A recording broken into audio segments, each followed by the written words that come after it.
Tukar Kadosh. Masechet Taanit. Kinyan Masechta. Yeah, we are doing a chazara on that which we learned yesterday. The chazara that we're doing is that, again, we're trying to figure out why was it so important for us to understand the different zmanim of Reviyah Rishona, Sheniya, Ushlishi.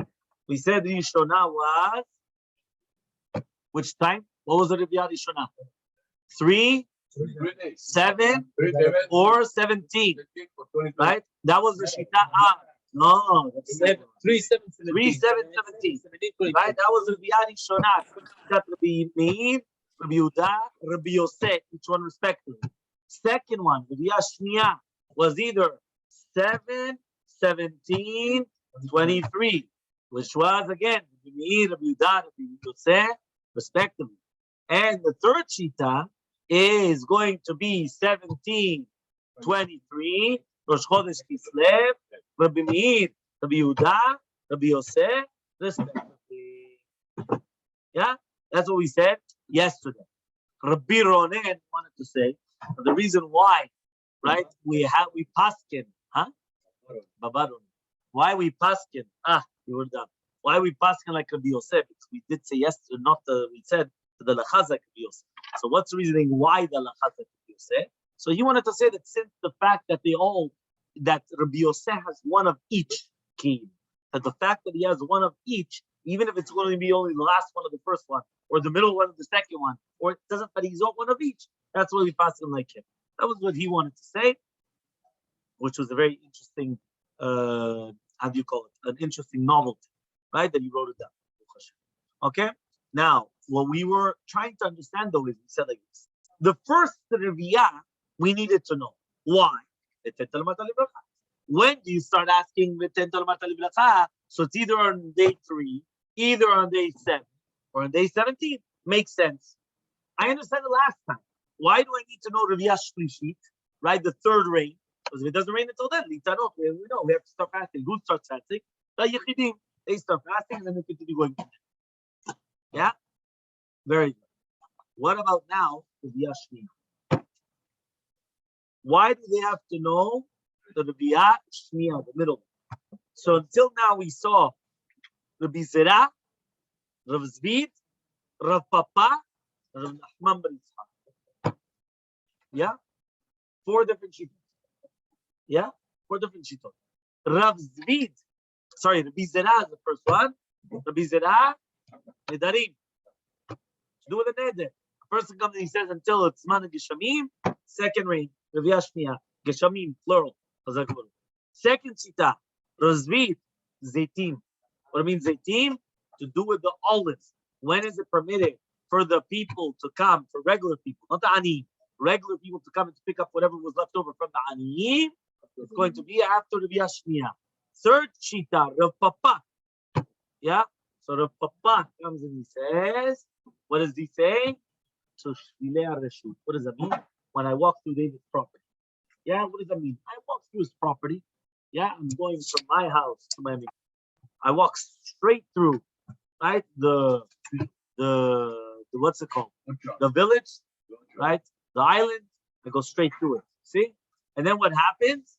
And then what happens is that I'm allowed to do that until the second rain. Because once it starts the second rain, the fruits, the plants, everything they start growing, right? How do we know what was the proof that they start growing? So Baba Perez, yeah, no, the big Nat. So Nat Perez came and he gave us a chidush. The chidush that he came and he said is that we brought the proof from the miracle. But the miracle was that it started raining on the first Reviyah Rishna, Rosh Chodesh Nisan, continued going, and then they planted on the second, third, and fourth. The fifth was Reviyah Shniya. Once it was Reviyah Shniya, now it started growing. It grew for the 11 days until the 16th, and the 5th until the 16th, and therefore it grew in 11 days the entire time. So that's the proof that Reviyah Shniya, it already starts growing. That was the Shita of Rav Papa, Rav Nachman bar Yitzchak. Yeah, Rav Nachman bar Yitzchak.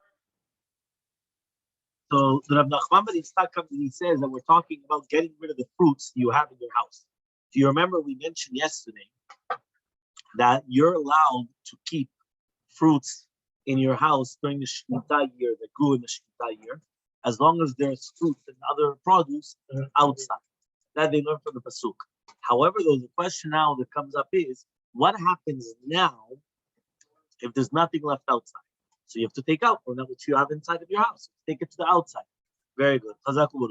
What happens now in a case where all of a sudden it becomes the 8th year, you still have leftovers in your house, and now are you allowed to still keep it in your house? So the Gemara says that the second it was Rabbi, which means that if it was in the field, it would have gone to ruin. So if it was in the field, it would have gone to ruin. So therefore now you could not have it in your house anymore. So therefore there's the biur min a bait, biarti, right? Min a bait. What does that mean? You have to get rid of it, just like biur chametz. You have to get rid of the chametz. You have to be mevaer min a bait, all everything that you had in shmita, and therefore you have to get rid of it. That was the time of biur levaer perot shvi. That's from Rahman bar Yitzchak. Okay, my tama was reasoning. The Chtiv says in the pasuk, "V'livemtecha v'lachei asheratzecha tiechul tvuota le'efol." As long as the wild animals eating in the field, you're allowed to eat in the house. You're domesticated animal. Once but once it's already finished from the sadeh, so then you have to get rid of it from the house. We are going now to a new topic, but a not new topic. The new topic is, why is it called Revi'ah?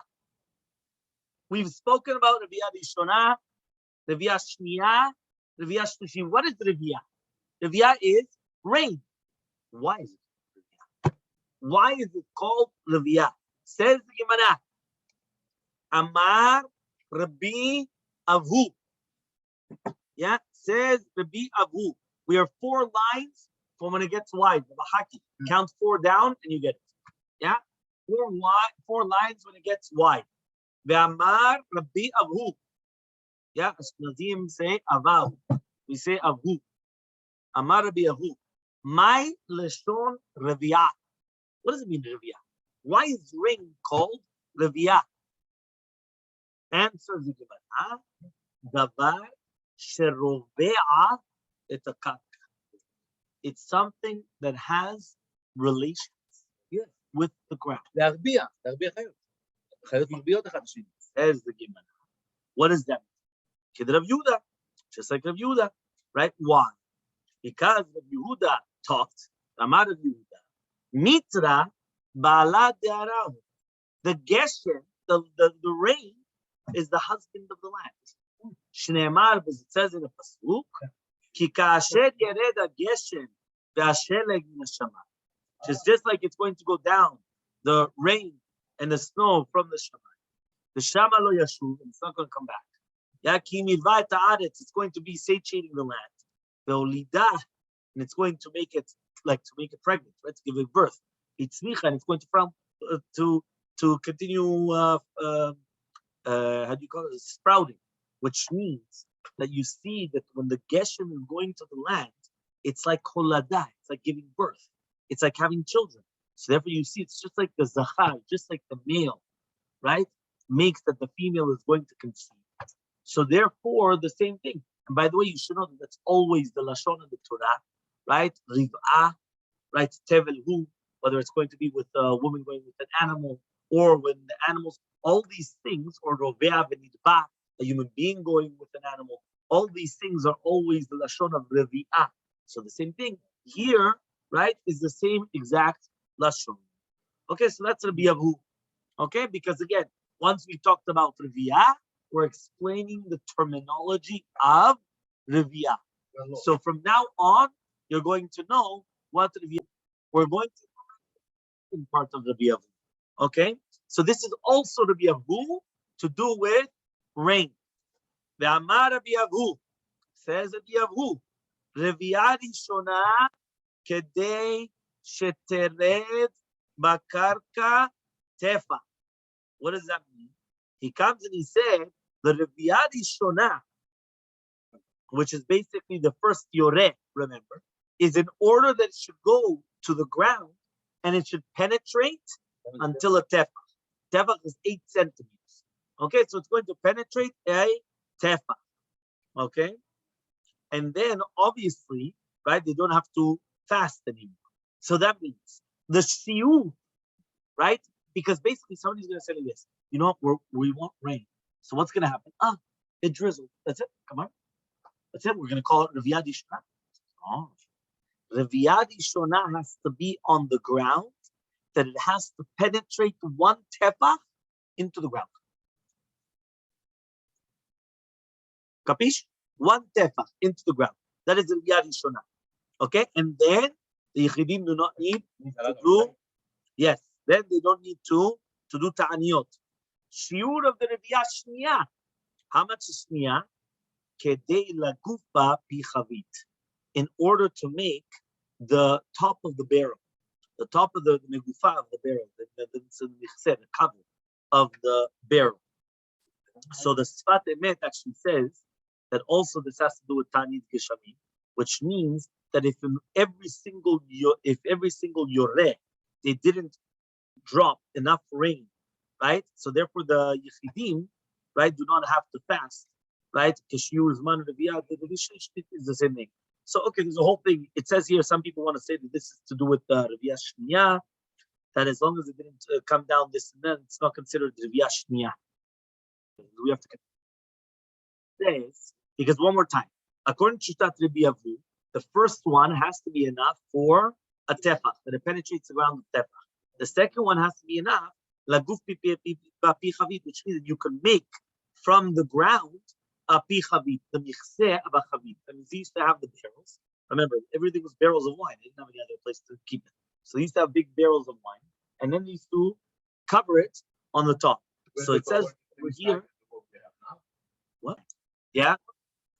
That said that the second rain had to be that it's going to make the land soft enough in order that you could be laguf pi chavit. What does that mean? That you could make a michseh of the chavit.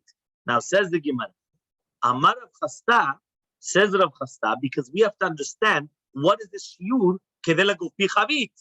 So says the Gemara, right? As usual, the Gemara always continues and explains, but we just always have to have a little bit of patience. So the Gemara says, Geshamim shiardu, it has to be the shiur of the geshamim that comes down, kedei laguf bahen pi chavit. So therefore, which means that it's going to make it softer, that you can make a megufa lachavit, and bahen mishum ve'atzar, which means now we don't have the concept of ve'atzar et hashamayim velo yematar, which means as long as it didn't come down this amount of rain, right? That's what we're saying. They have a bracha, and there's no atzirat geshamim. That means as long as this amount of rain came down, it's a bracha, and there's no klala. Remember, the klala is ve'atzar et hashamayim velo yematar. There's not going to be rain. So he says, but if it already came down this amount of rain, there's no klala. Why? Because there was enough rain to come and to make the ground is going to be soft enough in order to come and make a megufa shel chavit. This is again the second, right, shita. This is this is Rabbi Avu explaining in the second Reviyah Shniya. Okay? Now, one more time. Who was the one that explained this? This was Rav Chasta. Right? Remember, one more time. How do we start? We started by saying today, Rabbi Avu. Rabbi Avu comes and he says, what is the Lashon of Reviyah? We explain the Lashon of Reviyah. Then comes Rabbi Avu and he teaches us what's a Shiur of Reviyah. So Shiur of Reviyah Rishonah, it has to penetrate tefach. Shiur of the Reviyah Shniya, laguf pi chavit. And the Gemara is going to bring down another memna to do with kedei laguf pi chavit, that it's not just the Shiur of Reviyah Shniya, right? But rather, it's also the shiur that it's not anymore. Ve'atzar et hashamayim velo yematar. Who says this? Rav Chasta. So now we're going to bring Rav Chasta again. Ve'amar Rav Chasta, says Rav Chasta, Yishamim, any type of rain, she'ardu kodem ve'atzar, which came down before ve'atzar et hashamayim, which means before the time of Kriyat Shema, that it says ve'atzar et hashamayim. Right, we're going to explain what does that mean exactly. And by mishum ve'atzar, right? There's no klala ve'atzar et hashamayim. So what does this mean? Right? How do you understand these words? How does that make sense? Right? If it came down before ve'atzar, so that What does that mean? So Amar Abaye says, Lo amanan ela kodem be'atzar de'ulta. We're talking about where, right, these rains came down before be'atzar of the nighttime, which means before Kriyat Shema of Arvit. So if they come down during the day, then it helps us a lot. Aval kodem be'atzar de'tzafra. But if it's coming before the morning, Kriyat Shema of Shafrit, which means that they came during the nighttime, yesh ben mishum be'atzar. They are part of the klala of be'atzar teshamayim. Tamar of Yudah ben Yitzchak, it says of Yudah ben Yitzchak, Hane anane ditzafra, the ananim, right, the clouds that come in the morning, right, before alot hashachar, let behu meshasha.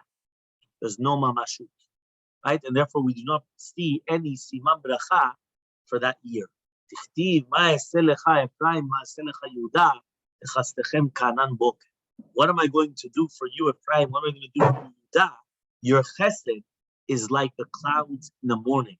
So Hashem is saying to Israel that their chesed, which means their tovot, their tzedakah, and everything, is like an anaboker. There's no mamashut. There's nothing there. So therefore, one more time, if it's going to come and it's going to rain during the daytime, so then it's going to be good. It's going to have a good. There's no ve'atzar tashamayim. There's no klala. It's a bracha.